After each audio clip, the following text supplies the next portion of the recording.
groundbreaking discovery, solving one of ancient Egypt's greatest mysteries. Buried deep in Egypt's desert, 14 full-sized wooden ships were discovered. Archaeologists uncover a mysterious fleet of massive ships buried near Abydos, shedding new light on ancient Egypt's funerary rituals. Perfectly preserved, precisely aligned, and nowhere near water. Carbon dated to 5,000 years ago, they predate the pyramids and defy explanation. Were they meant to sail the Nile or the afterlife? These are the ancient ships that shouldn't exist. The discovery at Abydos. In the late 1990s, a brutal sandstorm tore through the deserts of Abydos, Egypt, one of the oldest sacred sites in human history. When the wind finally settled, the storm had exposed something strange sticking out of the earth. Aged wooden beams, splintered and hollow, worn down by centuries of silence. For years, no one could explain what they were. Then, in 2000, an American-led archaeological team came back to investigate, and what they uncovered would shake the foundations of ancient history. Beneath layers of sand and time, they found something astonishing. 14 massive wooden boats, each stretching nearly 70 feet long, lined up side by side in perfect formation. These weren't ceremonial models or offerings, they were real ships, full-scale and built to sail. Despite heavy termite damage and the decay of thousands of years, the wood had held up just enough for researchers to test. The results? Unbelievable. Carbon dating showed these vessels were close to 5,000 years old, centuries older than even the Great Pyramid of Giza. In fact, no older fleet has ever been found. But there was one problem. These ships were discovered deep inland, miles from the Nile. If they were meant to sail, what were they doing buried in the sand, so far from any known waterway? Some experts originally assumed the river must have once passed through here, but deeper research shattered that theory. The Nile had never come close. This wasn't a forgotten harbor. It was something else. Then came the strangest detail of all. The ships weren't scattered like abandoned wrecks. They were arranged, carefully, precisely, side by side, as if someone had planned every inch.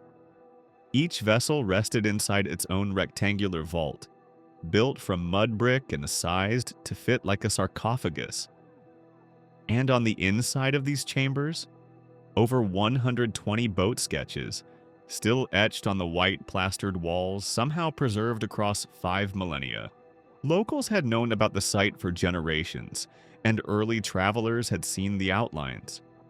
But it wasn't until modern tools peeled back the layers that the true story came into focus. This wasn't random. It was ritual. And it pointed to a level of architectural and symbolic complexity we never thought possible for that era. These weren't just boats. They were entombed like kings, sealed away with purpose, as if meant to carry someone through an afterlife. Significance of the Abydos Fleet. The unearthing of the Abydos Fleet wasn't just another archaeological headline. It shattered what we thought we knew about early Egyptian innovation and seafaring. Before this, most of what we understood about ancient Egyptian boats came from tiny wooden models tucked into tombs. King Tutankhamun's burial chamber alone held over 30 miniature vessels, tiny windows into their maritime culture. But miniatures only go so far. The Abydos ships were something else entirely.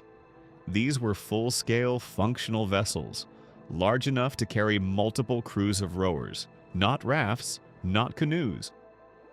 We're talking about proper ships, engineered to slice through water. And here's the twist. These weren't made the way early boats typically were. No reed bundles, no hollowed-out logs. These ships were constructed using planks fastened together with ropes, a rare and sophisticated technique called shell-first construction. This method was incredibly advanced for its time, hinting at a depth of shipbuilding knowledge that experts never expected from a civilization this early. But then comes the most baffling detail of all, the wood itself. Egypt's deserts offer no timber, no forests, no trees. The kind of wood used, durable, aromatic cedar, only grew far to the north in ancient Lebanon. Quick break. If you haven't already, hit that like button. It helps push this story to more curious minds like yours. Thanks. So how did Egyptians haul tons of cedar across deserts and mountains hundreds of miles away? The answer is as bold as it is revealing. These weren't just any craftsmen. This was a royal operation. Only the pharaoh and his inner circle had the power and wealth to pull off something of this scale. And they didn't just bury the boats in holes. Each one was placed inside its own custom vault, brick-lined, meticulously measured, and intentionally built with care. These weren't storage units. They were shrines. The walls bore hundreds of hand-drawn boat illustrations, each etched with care as if the artists were trying to preserve something sacred. This wasn't about transport, it was about transcendence. These ships weren't designed to conquer rivers, they were meant to navigate the afterlife, a celestial fleet for a king's eternal journey. In the end, the Abydos Fleet didn't just showcase ancient engineering, it revealed the mindset of an empire that dared to reach beyond death and build the vessels to get there. Symbolism and purpose of the boats. To understand why a fleet of full-sized ships was buried in the middle of the desert, you have to think the way the ancient Egyptians did.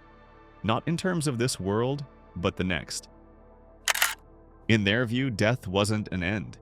It was a transition, a passage. And that passage required more than faith. It required a vessel fit for the gods themselves. At the heart of this belief was Ra, the sun god, who, according to legend, sailed across the heavens each day and through the darkness of the underworld, each night aboard a glowing solar bark. Pharaohs, seen as Ra's living incarnation on Earth, were expected to replicate that divine journey when they died. To rise again, just as the sun did each dawn, the pharaoh needed ships. Not metaphorically, literally. And that's where the Abydos Fleet transforms from impressive archaeology into spiritual marvel. These ships weren't transportation, they were transcendence. Crafted not for war or commerce, but to carry a king's soul through the celestial sea. The location wasn't random either. Abydos was sacred ground, long linked with Osiris, lord of the underworld. To bury the ships here was to place them at the threshold of the afterlife. Their perfect alignment mirrored the Egyptian obsession with cosmic order, Ma'at. Everything in its place, everything with meaning. It's a tradition that didn't end here. Centuries later, Khufu, the pharaoh behind the Great Pyramid, was entombed beside his own solar boat, a continuation of the same sacred ritual. But here's the mystery. No one knows if the Abydos ships ever sailed. Some scholars think they were paraded through the desert in grand funerary processions. Others believe they were built solely to be buried, never meant to touch water at all. Whichever theory is true, one thing is clear. These weren't just ships. They were monuments to belief, crafted with extraordinary care to ensure the pharaoh could rule in death as he did in life. The Nile was his kingdom. Eternity would be his ocean. Other technological marvels of ancient Egypt. The buried ships at Abydos are just one piece of a much bigger mystery. Scattered across Egypt's golden sands are engineering feats so advanced, they still baffle modern scientists to this day. One of the most iconic? The solar boat of Pharaoh Khufu. Unearthed in 1954 beside the Great Pyramid of Giza, this vessel dwarfs the Abydos ships, stretching an astonishing 143 feet in length. It had been taken apart and buried with surgical precision, intended to sail with the pharaoh into the afterlife. What makes it even more astonishing? When researchers reassembled it, it floated flawlessly. Like the Abydos Fleet, Khufu's ship was built using cedar wood planks sewn together with rope, a complex method known as sewn plank construction. It wasn't just a religious artifact, it was fully functional, a masterpiece of maritime engineering. Even the wooden piece we're lifting today stands out. It's unlike anything else we've seen. But boats were only the beginning. Travel deeper into Egypt, into the sands of Saqqara, and you'll find the Serapeum. Serapeum at Saqqara in Egypt, home to the 100-ton granite. A hidden network of underground tunnels lined with stone boxes that defy explanation. Inside, 24 massive sarcophagi rest in silence, each one carved from a single slab of granite, each weighing between 70 and 100 tons. Their surfaces? Polished smooth like glass? The symmetry and precision? So advanced that even with today's machines, replicating them would be a challenge. But here's the real riddle. How were they moved? The tunnels barely accommodate the boxes themselves. There's no space for crowds of workers to position or adjust anything. Some believe they were lowered into place using sand chambers, an ancient engineering trick requiring perfect coordination and timing. And then comes the debate. Were these boxes really coffins for sacred bulls as tradition claims? Or was something else going on? Some theories suggest the granite may have been used to harness pressure, possibly storing energy through the stone's piezoelectric properties. It's a controversial claim, but one that underscores how little we still understand. From ships entombed in the desert, to boats sealed beside pyramids, to underground vaults housing unexplainable artifacts, Egypt's ancient builders weren't just religious visionaries. They were technological masterminds. Their legacy doesn't just survive, it dares us to reimagine what early civilizations were truly capable of. Global context: other mysterious ancient ship discoveries. The ships buried at Abydos may be some of the oldest ever found, but they're not the only sign of ancient brilliance on the seas. All around the world, other civilizations built extraordinary vessels of their own. Which raises a provocative question. Did these seafaring breakthroughs happen independently? Or was there a hidden thread of knowledge stretching across distant cultures? Jump forward thousands of years and we arrive in Scandinavia, home of the Viking longships. Long, narrow, and lightning fast, these ships were engineered for both stormy oceans and winding rivers. Their overlapping wooden planks, known as clinker-built construction, made them incredibly strong yet flexible, perfect for surviving rough northern waters. Even earlier, the Phoenicians, trading giants of the ancient Mediterranean, were setting sail beyond familiar shores. Their ships featured a deep keel down the center, giving them stability on long voyages. Some believe they reached as far as Britain or even West Africa, centuries before others dared to venture beyond the horizon. Then, halfway across the globe, the Polynesians mastered the Pacific using massive double-hulled canoes. With no compasses or maps, they read the stars, waves, and birds to guide them. These fearless navigators colonized thousands of scattered islands long before European sails dotted the ocean. And in the east, China's Ming dynasty launched the colossal treasure ships, floating cities over 400 feet long. These giants carried hundreds of crew members and crisscrossed the Indian Ocean, bridging continents with diplomacy and trade centuries ahead of their time. When you step back and look at the bigger picture, the similarities are striking. Was Egypt's Abydos fleet a singular achievement or part of a greater global story? Did ancient cultures somehow share their maritime secrets? Or did humanity's hunger to conquer water spark similar innovations in different corners of the world? Some scholars argue for ancient exchanges, ideas passed from one civilization to another. Others believe these breakthroughs happened independently, driven by need, environment, and raw human brilliance. Whatever the answer, one thing is certain. The Abydos Fleet stands as one of the earliest, boldest chapters in the story of human seafaring. A reminder that long before airplanes or engines, we were already building dreams out of wood and rope, and chasing the unknown across the water. The lost city of Aten. As jaw-dropping as the Abydos Fleet may be, Egypt hasn't finished revealing its secrets.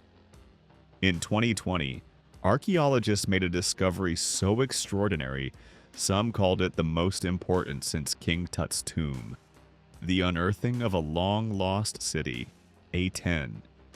Hidden near the legendary Valley of the Kings, this ancient city dates back over 3,000 years to the reign of Amenhotep III, one of Egypt's most powerful pharaohs. What stunned researchers wasn't just the age of the site, but how perfectly it had been preserved. Entire neighborhoods were found still intact. Homes, bakeries, workshops, and government offices all frozen in place like the people had vanished overnight. Pottery sat on tables, jewelry lay untouched. Even the charred remains of food still clung to clay bowls. Unlike temples or tombs, this wasn't a sacred site. This was a living, breathing city. And that's what makes Aten so rare. It gives us a ground-level view into how ancient Egyptians really lived, from what they cooked, to where they slept, to how they worked. And in that everyday rhythm, we find the real engine behind Egypt's most iconic achievements. Cities like Aten were the heartbeat that powered everything from royal tombs to grand fleets. The organization, labor, and skilled craftsmanship that went into monuments like the pyramids, or vessels like the ones at Abydos, all started in places just like this. What's even more compelling is Aten's location, just a few miles from Luxor, the city of palaces and pharaohs. Its closeness to royal burial grounds hints that Aten may have played a direct role in the kingdom's spiritual and political operations. Was it where tools were forged, where rituals were prepared, or where the hands that built Egypt's glory lived their everyday lives? As excavations continue, more secrets from Aten are expected to surface, offering a rare window into the minds and methods of those who shaped history. Because behind every colossal statue, every towering tomb, and every ancient ship were real people. People whose stories are just now beginning to be heard. Unanswered questions. The Abydos Fleet may have surfaced after 5,000 years, but the questions it brings are just beginning to take shape. These ships, carefully built, perfectly aligned, and entombed with reverence, aren't just archaeological artifacts. They're time capsules from a civilization whose knowledge and beliefs still leave us in awe. But the core mystery lingers. Who exactly were the minds behind them? Were these vessels ever intended to touch the Nile's waters, or were they always destined to sail a far more spiritual route? Was Egypt's mastery of shipbuilding born in isolation, or was it part of something larger? A global network of ancient innovation where ideas crossed oceans long before written history says they did. The same questions swirl around other marvels. The mirror-smooth sarcophagi buried deep beneath Saqqara, the massive unmoving stones of Baalbek, all suggest an ancient intelligence that defies simple explanation. Were these achievements the result of long-lost tools, techniques, or even sciences that vanished with time? Or were they simply the peak of what human willpower and faith could accomplish when pushed beyond the imaginable? What we do know is this: with every buried ship, lost city, and tunnel rediscovered beneath the sands, the story of our past grows stranger and deeper. Each excavation doesn't just give us answers. It opens a door, a new question, a fresh mystery. Some we solve, many we leave behind, waiting for the next explorer to find what time tried to hide. They weren't just boats, they were beliefs, carved in cedar, sealed in sand, and pointed toward eternity. Whether built to sail or to ascend, the Abydos Fleet proves one thing. Ancient Egypt didn't fear death, they engineered for it. And in doing so, they left us questions we're still chasing.